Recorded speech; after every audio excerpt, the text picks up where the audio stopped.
اچھا سر میرا پہلا کوشچن آپ سے یہ ہے کہ دیکھیں یہ سنی علماء کہتے ہیں نا کہ اگر جو خلیفہ دوم تھے حضرت عمر کی خلافت میں اگر ہوں۔ اللہ کی مدد حضرت عمر کے ساتھ نہ ہوتی تو انہوں نے رومن اور پرشین امپائرز کو کیسے فتح کیا تھا اور لاکھوں نہیں تلک بلکہ تلک لاکھوں لوگوں کو الایام انہوں نے کلمہ پڑھایا تھا، مسلمان کیا تھا، جن کی نسلیں آج بھی مسلمان ہیں. تو اگر وہ راہ حق پہ نہیں تھے تو مطلب اللہ کی مدد ان کے ساتھ اتنی کیسے تھی؟ تو اس بارے میں آپ کیا کہیں گے؟ مجھے بتاؤ اس کی حکومت بڑی ہے یا فرعون کی حکومت بڑی ہے؟ عمر کی حکومت بڑی ہے یا جی فرعون کی؟ ہاں، کس کی حکومت بڑی ہے؟ جی فرعون کی حکومت بڑی. ہاں، اس کی عمر کی حکومت بڑی ہے یا اللہ تعالیٰ آپ کا بھلا کرے یا نمرود کی حکومت بڑی ہے؟ جی نمرود کی بڑی تھی. حکومت عمر کے فتوحات زیادہ ہیں یا ملکہ وکٹوریا؟ وکٹوریا، کوئین وکٹوریا جو تھا. جی وکٹوریا، ہاں، کوئین وکٹوریا، جی بالکل. وکٹوریا بڑی ہے نا. اچھا، چنگیز خان آپ جانتے ہیں وہ مشرک تھا، اس نے بہت جی بڑا جی امپائر بالکل. بنایا. عمر کی جو خلافت ہے اس کے ہوں سامنے تو کچھ بھی نہیں ہے نا. وہ تو کچھ بھی نہیں اس کے جی حکومت کے سامنے. وہ تو لیکن سر ایک کوشچن یہاں پہ یہ آتا ہے کہ انہوں ہاں، نے تو یہ مطلب دیکھیں عزیز میرے اسلام تو بھائی، پھیلایا نا. دیکھیں میرے عزیز میرے جی بھائی، پہلی بات ہے حکومت کی بات جی کرتے ہیں، پھر اسلام پھیلانے کی بات کرتے ہیں. تو جی یہ ٹھیک ہے اس سے ٹھیک استدلال کرنا کہ بھئی اگر کسی شخص کی فتح ہو جاتی ہے، اس کو دنیا میں مثلا ہے. پیسے آ جاتے ہیں، وہ حتماً اچھا آدمی ہے، یا دنیا میں اس کی سیاسی ٹھیک. مقام بن جاتا ہے، حتماً وہ اچھا آدمی ہے، حتماً وہ نیک آدمی ہے. یہ ایک بیوقوفانہ والی بات ہے. اللہ تعالیٰ نے اپنے بدترین دشمنوں کو بڑی بڑی حکومتیں دی ہیں. فرعون اللہ کا دشمن ہے، اللہ کے انبیاء کا دشمن ہے، وہ کتنا ظالم تھا.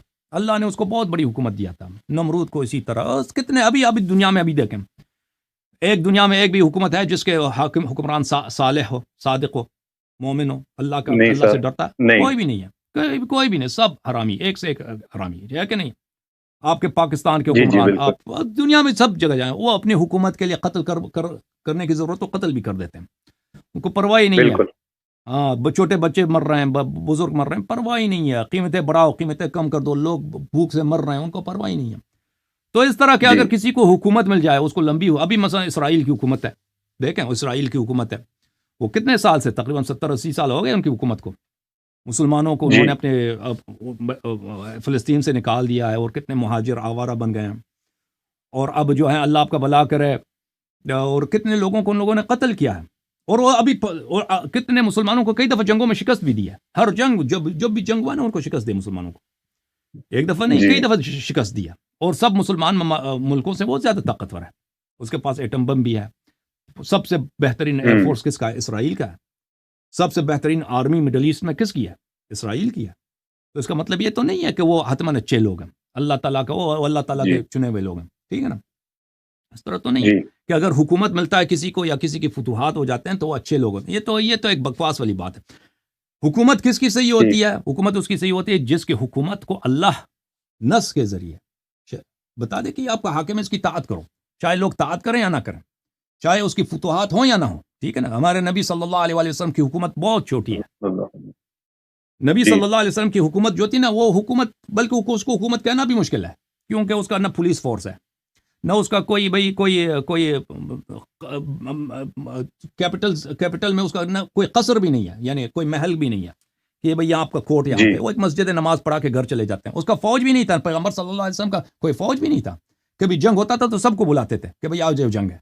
100 200 300 آدمی جمع ہوتے تھے. وہی جو لوگ جو مثلا کوئی پرچون میں کام کرتا ہے، کوئی بازار میں کام، کوئی کسان ہے، وہی لوگ جمع ہوتے تھے اور رضاکارانہ طور پہ جنگ کے لیے جاتے. ان کا کوئی فوج پولیس ان کا کوئی وہ بھی نہیں تھا.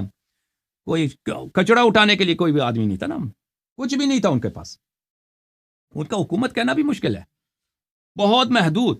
ان کی حکمرانی چاہتی ہے بہت محدود خطے پہ. بلا شک بلا ریب وہ اللہ کی جانب سے ان کی حکومت ہے. ان کو حاکمیت کا حق. اس زمانے کے مکے میں تھے، کوئی ان کے حکم کو نہیں مانتا ہے بھائی، سوائے بہت کم لوگوں کے. حکومت وہاں پہ کس کی چلتی ہے؟ وہ جب جتنے مشرک سردار ہیں، حکومت ان کی ہے. پھر بھی اصلی حکمران اللہ کی جانب سے کون ہے؟ رسول صلی اللہ علیہ وسلم. تو یہ صلی اللہ ظاہری علیہ ظاہری جو حکومت ہے، یہ حق ہونے کی دلیل نہیں ہوتی. لذا اب بھی مسلمان میں بہت سارے حکمران ہیں، بہت پیسے والے ہیں. اس کی دلیل نہیں ہے کہ وہ اچھے لوگ ہیں یا اللہ نے ان کی حکومت شرعی ہے، اللہ کی جانب سے وہ ہم پہ حکمران منصوب ہے، ان کی طاعت ہم پہ واجب ہے. یہ پہلی بات. دوسری بات، اب آپ کہتے ہیں کہ انہوں نے لوگ اس کے زمانے میں مسلمان ہو گئے. دیکھیں، جی جی ابوبکر عمر کے زمانے میں اسلام کے سب احکام چینج کیے گئے. ٹھیک ہے، ان کو وہ لوگ اگر مسلمان ہوتے تھے، کیونکہ عربوں کے پاس ان کی حکومت کی کوئی لیجیٹمیسی کی کوئی دلیل نہیں تھی. یعنی ہر حاکم جو ہے نا، ایک مثلا چنگیز خان جو ہے وہ پوری دنیا کو اس نے فتح کیا ہے، اس کی لیجیٹمیسی کس بات پہ ہے؟ اس کی لیجیٹمیسی شرعی نہیں ہے. اس کی لیجیٹمیسی کس بات پر ہے کہ وہ اس کا جو اپنا قوم ہے مغل قوم، اس کو وہ عزت دینا چاہتا ہے. وہ پوری دنیا سے لونڈیاں اٹھا کر، پیسے اٹھا کر وہ اپنے قبیلے والوں کو دے دے گا، تو لوگ اسی لیے اس کو سپورٹ کرتے ہیں. تو یہاں پہ جو خلافت کا جو سسٹم تھا ابو بکر عمر عثمان کا، ان کی لیجیٹمیسی اسی بات پہ تھی کہ لوگ ان کی اطاعت کرتے تھے جو نئے نئے مسلمان تھے، اس لیے کہ یہ خلیفۃ الرسول صلی اللہ علیہ وسلم، رسول پاک صلی اللہ علیہ وسلم کے خلیفے کے طور پہ ان کو کہا گیا تھا. وإلا اگر وہ ان کو اسلام نہ ہوتا تو ابو بکر عمر عثمان کو کون مانتا تھا؟ اگر اسلام کی بات نہیں تھی نا کہ بھائی وہ اسلام مرتد ہو جاتے ہیں بھائی، تو پھر ان کے حکومت کا سارا ڈھانچہ ہی ٹوٹ جاتا، ہر قبیلہ اپنا حکومت بنا لیتا. ان کو ملا اسی بات پہ کہ انہوں نے کہا کہ ہم رسول پاک صلی اللہ علیہ وسلم کے قبیلے سے ہیں، ہم قریش میں سے ہیں، اور قریش جو ہے رسول پاک صلی اللہ علیہ وسلم کے رشتہ دار ہیں، ہمیں اس لیے ہمارے ساتھ بیعت کرو. ان کے لیے ان کے پاس کچھ بھی نہیں تھا اور کہ بھئی ہمیں حکومت ملنا چاہیے. تو اس لیے یہ لوگ اسلام کے محتاج تھے کہ تاکہ لوگ ان کی لیجیٹمیسی، ان کی حکومت کی جو مقبولیت اسی بات پہ تھی کہ لوگ اسلام کو مان لیں. اور ان کے زمانے میں جو اسلام پھیلایا گیا ہے وہی وہ اسلام پھیلایا گیا ہے کہ بھئی وہ اس میں ہر نماز رسول پاک صلی اللہ علیہ وسلم کی چینج ہو گئی، وضو ان کی چینج ہو گئی، روزے اس کے چینج ہو گئے، حج کے احکام چینج ہو گئے، طلاق کے احکام ان لوگوں نے چینج کر دیے، شریعت کے احکام انہوں نے ضائع کر دیا. اور ہمارے جتنے اختلافات ہیں مسلمانوں میں، نماز میں، روزے میں، مختلف مذاہب میں، اور جتنے باتیں ہمیں اسلام سے کے متعلق ہمیں مبہم ہے، ہمارے لیے واضح نہیں، اسی ابو بکر عمر کی خلافت کی وجہ سے ہے. انہی کے خلافت کے دوران رسول پاک، یہ تو امامت کو تو مانے نہیں ان لوگوں نے. انہوں نے اگر حدیث کو جمع کیا ہوتا، صحیح احادیث کو یہ لوگ جمع کر لیتے تاکہ کسی قسم کا اختلاف نہ ہوتا، سب احکام نص کے ذریعے ہوتے، نصوص کے نبی کریم صلی اللہ علیہ وسلم کے ذریعے ہوتے، تو اس طرح اختلافات کم ہو جاتی. لیکن انہوں نے یہ سب نہیں کیا، اور اہل بیت علیہ الصلوۃ والسلام کو انہوں نے گھر بٹھایا. تو میرے بھائی یہ جو ہے، یہ کہنا کہ ان کے دور میں لوگ مسلمان ہوئے، جی ضرور مسلمان ہوئے، لیکن کس طرح کے مسلمان ہوئے؟ اس طرح کے مسلمان ہوئے کہ نہ ان کا نماز پیغمبر والا نماز تھا، نہ ان کا روزہ پیغمبر والا روزہ تھا، نہ ان کی سنت پیغمبر والی سنت تھی، ان کے سب احکام محرف. اور ایک ایسا اسلام پھیل گیا کہ بھئی ابھی تک آپ دیکھ رہے ہیں، ابھی تک ہم اس کی سزا بھگت رہے ہیں، اور اختلافات اور بدعات ابھی تک جاری ہیں. اس کے مقابلے میں رسول پاک صلی اللہ علیہ وسلم نے کیا فرمایا تھا کہ میں تمہارے درمیان چھوڑ کے جا رہا ہوں، وہ کہ اگر اس کی اتباع کرو گے کبھی گمراہ نہ ہو جاؤ گے. ایک قرآن ہے اور اہل بیت علیہ السلام. اگر یہ لوگ حکومت پہ قبضہ نہ کرتے، دیکھیں ابو بکر عمر کو تو سب لوگ جانتے ہیں کہ ان کی کوئی نہ علم ہے، نہ کوئی بہادری، شجاعت، کچھ بھی نہیں ہے. اگر امیر المؤمنین علیہ الصلوۃ والسلام کی یہ لوگ اتباع کرتے، ٹھیک ہے نا، وہ کس انداز سے اسلام کو پھیلاتے، اور اسلام کہاں کہاں تک پہنچ جاتا، اور کوئی امت میں کوئی اختلاف نہ ہوتا. کیونکہ پیغمبر کا وعدہ ہے، وہ وعدہ ان کا کبھی جھوٹا نہیں ہے کہ اگر تم ان کی اتباع کرو گے تو کبھی گمراہ نہ ہو جاؤ گے. یعنی دین میں کوئی بدعت نہ آتا، اختلاف نہ ہوتا، نماز، روزہ سب وہی ہوتا جو پیغمبر صلی اللہ علیہ وسلم نے بتایا. ٹھیک ہے نا. تو یہ جو ہے ان کی خلافت جو ہے بڑی مصیبت ہے مسلمانوں کے لیے اور اسلام کے لیے، قرآن کے لیے. سب اختلافات. اچھا حسن سر، اس کوشچن میں ایک چھوٹی سی چیز ایڈ کرنا چاہوں گا کہ یہ رومن اور پرشین امپائرز کے خلاف جو جنگیں لڑی گئی، کیا مولا علی علیہ السلام ان جنگوں میں شریک تھے؟ اگر تھے تو وہ کیسے، اور اگر نہیں تھے مطلب اس دوران کہاں ہوتے تھے؟ مطلب ان تینوں خلفاء کے دوران وہ کہاں ہوتے تھے، کیا کرتے تھے؟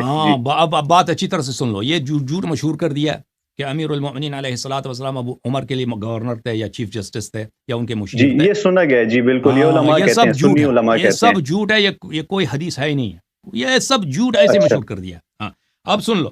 جب تک رسول پاک صلی اللہ علیہ وسلم تھے، امیر المؤمنین علیہ الصلوۃ والسلام ہر لشکر میں سب سے آگے تھے، ہر لشکر میں علم انہی کے ہاتھ میں ہوتا تھا، کمانڈر وہی ہوتے تھے. رسول پاک صلی اللہ علیہ وسلم کے لیے جتنے خطرناک مشن ہوتے تھے ان کے سامنے وہ کسی کو نہیں بھیجتے سوائے امیر المؤمنین علیہ السلام کو. ہر بلا کے سامنے سینہ کس کا سپر تھا؟ امیر المؤمنین علیہ السلام کو. قرآن کو، اسلام کو، ہر مہلکے سے بچانا کن کا کام تھا؟ امیر المؤمنین علیہ السلام کو. اور امیر المؤمنین علیہ السلام اہل بیت الطاہرین علیہ الصلوۃ والسلام کو رسول اللہ نے قرآن میں خمس عطا کیا. خمس. فانما غنمتم من شيء فان لله خمسه ولرسوله ولذي القربى واليتامى والمساكين. کہ جنگ میں جتنی غنیمت ہاتھ میں آ جاتا ہے اس میں سے 1/5 رسول پاک صلی اللہ علیہ وآلہ وسلم اور اہل بیت علیہ السلام کے لیے، ٹھیک ہے نا. تو جب رسول پاک صلی اللہ علیہ وسلم دنیا سے چلے گئے تو ان لوگوں نے یہ کاٹ دیا، یہ خمس بالکل کاٹ دیا، قرآن کی نص کی مخالفت کی. اہل بیت علیہ السلام کہا کہ یہ تو بھئی حکمران کا حق ہے، آپ لوگوں کا حق نہیں ہے، حالانکہ وہ نص قرآن لذی القربہ اس میں سے کاٹ دیا. تو امیر المؤمنین علیہ السلام کے ہاتھ میں فدق تھا، اور رسول پاک صلی اللہ علیہ وآلہ وسلم حکومت کے جو اکثر خرچے ہوتے تھے وہ اسی فدق سے چلاتے تھے، اور انہوں نے اپنے حیات میں اس کو اپنی بیٹی کو دیا تھا، اسی لیے دیا تھا کہ اگر ان کے پاس مالی سرمایہ ہو تو امامت کے لیے، امور امامت چلانے، حکومت چلانے کے لیے ان کو کسی کی ضرورت نہیں ہوگی. تو ان لوگوں نے فدق بھی غصب کیا، اور بھی جو رسول پاک صلی اللہ علیہ وسلم کے اس کے علاوہ باغات تھے، جائیداد تھے مدینے میں جو ان کو اللہ نے عطا کیا تھا، یعنی جنگ کے بغیر ان کو ملا تھا، تو وہ ان لوگوں نے بھی، حکومت نے سب پہ قبضہ کر دیا، اور یہ جھوٹی حدیث بنا دی کہ پیغمبر کی میراث نہیں ہوتی اور جو بچتا ہے وہ صدقہ ہوتا ہے. تو اہل بیت طاہرین علیہ الصلوۃ والسلام رسول پاک صلی اللہ علیہ وسلم کے بعد بڑے بڑے ہو گئے تھے، غریب فقیر ہو گئے تھے، مسکین ہو گئے تھے. تو امیر المؤمنین علیہ الصلوۃ والسلام کام کرتے تھے، کام مزدوری کرتے تھے. وہ بھی کس طرح کی مزدوری؟ مثلا کسی ان کا اپنا جائیداد تو پہ لوگوں نے قبضہ کیا، وہ جاتے تھے مثلا کسی کی باغ ہے، کسی یہودی کی باغ ہے، کسی مسلم کی باغ ہے، وہاں پہ پانی دینے کے لیے کہ بھائی باغ کو پانی چاہیے، کنواں کھودنا. ابھی تک مدینے میں وہ دوسروں کے لیے بھی کام کرتے تھے، پھر بہت وہ خود کنواں کھودتے تھے، مثلا صحرا میں جا کے ان کو پتا ہوتا تھا کہ یہاں پانی ہے، وہاں کنواں کھودتے تھے اور اسی وقت اس کو وقف کرتے تھے. ابھی تک مدینے میں وہ کنویں موجود ہیں. ایک منطقہ ہے مدینے میں، جائیں اس کو کہتے ہیں آبار علی علیہ السلام، علی علیہ السلام کے کنویں. وہاں پہ انہوں نے جو کنویں اپنے ہاتھ سے کھودے تھے آج تک باقی ہیں، اپنے ہاتھ سے کنویں کھودے تھے اور ان کو وقف کیا تھا ہمیشہ کے لیے. اور وہ وقف میں لکھتے تھے کہ یہ وقف ہے، مگر اس میں ایک شرط ہے کہ اگر کبھی امام حسین علیہ السلام کو اس کی ضرورت ہو تو یہ ان کی ملکیت ہوگی.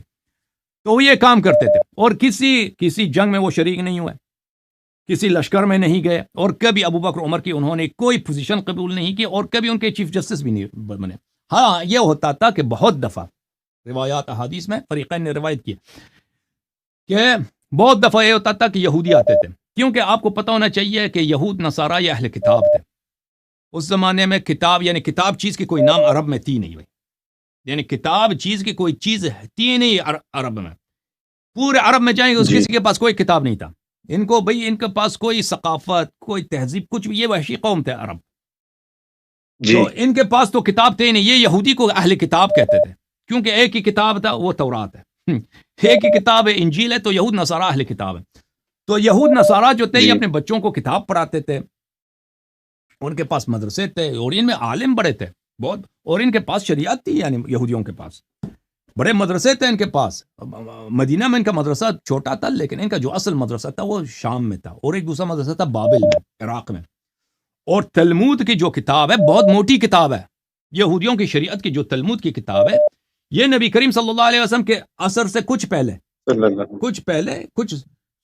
تقریباً 100 سال پہلے لکھی گئی. کہاں لکھی گئی؟ عراق میں، بابل میں. بابل بہت بڑا گڑھ تھا، یعنی کوفے کے قریب. یہ کوفے کے قریب بہت بڑا ان کی یونیورسٹی تھی یہودیوں کے، جس طرح ہمارے مدارس ہیں نا آج مدرسے اس میں لوگ پڑھتے ہیں، اس طرح ان کے بڑے بڑے مجتہد تھے، بڑے بڑے فقیہ تھے یہودیوں کے. تو انہوں نے تلمود کی کتاب لکھی تھی. ان کے پاس بڑے عالم تھے، اور ان کے پاس روایات بہت تھیں، کتب جو انبیاء علیہ السلام کی کتب ہے. تو یہ لوگ آتے تھے نبی کریم صلی اللہ علیہ وسلم کے زمانے میں بھی آتے تھے یہ لوگ سوال کرنے کے لیے، وہ امتحان کرنے، کیونکہ ان کے کتابوں میں یہ بشارتیں موجود تھی کہ ایک پیغمبر ایسا آئے گا کہ عرب میں اس کا ظہور ہوگا، اس کی یہ صفات ہوں گی، اس کے پاس یہ معجزات ہوں گے، اس کی یہ شریعت ہوگی، نشانیاں سب موجود تھی. تو وہ چیک کرنے کے لیے آتے تھے. تو ان میں سے بہت سارے یہود کے علماء جو تھے خدا ترس تھے، وہ وہی چیک کرنے کے یہ واقعاً پیغمبر ہیں یعنی، تو مسلمان بھی ہو جاتے تھے بہت سارے. تو یہ سلسلہ جاری رہا. ابو بکر عمر کے زمانے میں بھی ہوتا تھا کہ ایسے علماء آتے تھے یہود کے، نصارہ کے، ٹیسٹ کرنے کے لیے کہ بھئی وہ آتے تھے کہ بتاؤ. اور اس زمانے میں علم اس طرح تو آج کے زمانے کی طرح علم نہیں ہے کہ مثلا کوئی انجینئرنگ کے سوالات کریں یا فزکس کے سوالات کریں یا فرض کریں آپ کے میڈیسن کے سوالات. اس زمانے میں یہ کتاب انبیاء علیہ السلام کی کہانیاں ہوتی تھیں. وہ پوچھتے تھے کہ مثلا حضرت خضر علیہ السلام یا حضرت موسیٰ علیہ السلام یا اللہ تعالیٰ نے آسمان زمین کیسے خلق کیا ہے، کیونکہ ان کے کتب میں موجود ہوتے تھے. تو یہ آ کے سوال کرتے تھے مسلمانوں سے کہ بھائی آتے تھے کہ بھائی آپ کے پیغمبر کہاں ہیں؟ وہ کہتے تھے ہمارے پیغمبر وفات ہو گئے ہیں. ان کا خلیفہ کون ہے، وسیع کون ہے؟ کہتے تھے ابو بکر ہے یا عمر ہے. تو آتے تھے کہتے تھے ہمارا سوال ہے. تو ابو بکر عمر شروع سے ہمیں جواب نہیں آتا، بھائی سوال کا جواب لینا ہے تو جاؤ وہاں پر. یا اس طرح کہتے تھے، شروع سے کہہ دیتے کہ جاؤ، ہاں جاؤ ہم آپ کو بتا دیتے ہیں کس کے پاس علم، کس کے پاس اس سے. یا مثلا وہ سوال کرتے تھے پھر سے پنس جاتے تھے، ان کو جواب نہیں آتا تو سب مسلمان شرمندہ ہوتے تھے. پھر سلمان یا ابو ذر یا کوئی اور اصحاب آتے تھے کہ بھئی نہیں یہ ہم آپ کو لے کے چلتے ہیں کسی اور شخص کے پاس، وہ جو ہے مسلمانوں کی عزت بچائے گا. تو پھر وہ آتے تھے یا امیر المومنین السلام کو بلاتے تھے، پھر وہ یہودیوں کے سوالات کے جواب دیتے تھے. اور وہ بہت سارے یہودی اس طرح مسلمان، اور اس کے احادیث بہت زیادہ ہیں، نہایت ہی زیادہ. یا مثلا اس طرح ہوتا تھا بہت دفعہ کہ مثلا یہ عمر کے متعلق بہت ہے کہ مثلا اس نے دیکھا ایک پاگل عورت ہے، وہ حاملہ ہو گئی ہے، تو اس نے حکم دیا کہ اس پہ حد جاری کرو. تو امیر المومنین علیہ السلام نے دیکھا کہ ایک بے گناہ عورت ہے، ایک پاگل عورت ہے، اس کی تو اس پہ تو کوئی تکلیف ہی نہیں ہے، اس پہ کوئی حلال و حرام ہی نہیں، پاگل ہے بیچاری. اب کسی نے اس کے ساتھ زنا کیا، اب اس کو رجم کرو بھائی، اس کو مارو.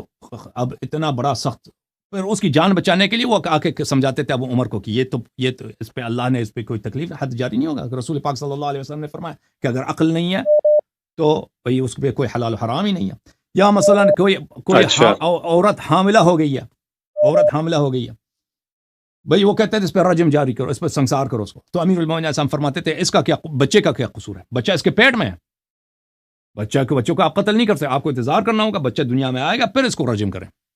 تو اسی طرح بہت سارے اس طرح واقعات آتے تھے کہ اگر وہ کسی بے گناہ کا جان بچانے کے لیے امیر المومنین علیہ السلام ان کو مشورے دیتے تھے. یا مثلا جب ایران کے ساتھ جنگ ہونے والی تھی تو ایرانیوں نے اس زمانے میں فارس کہتے تھے، ایران نہیں کہتے تھے، فارس والوں نے بہت بڑا لشکر جمع کیا تھا. اور فارس سپر پاور تھے، لازمی بات ہے، ان کے پاس لاکھوں کی تعداد میں انہوں نے لشکر جمع کیا تھا.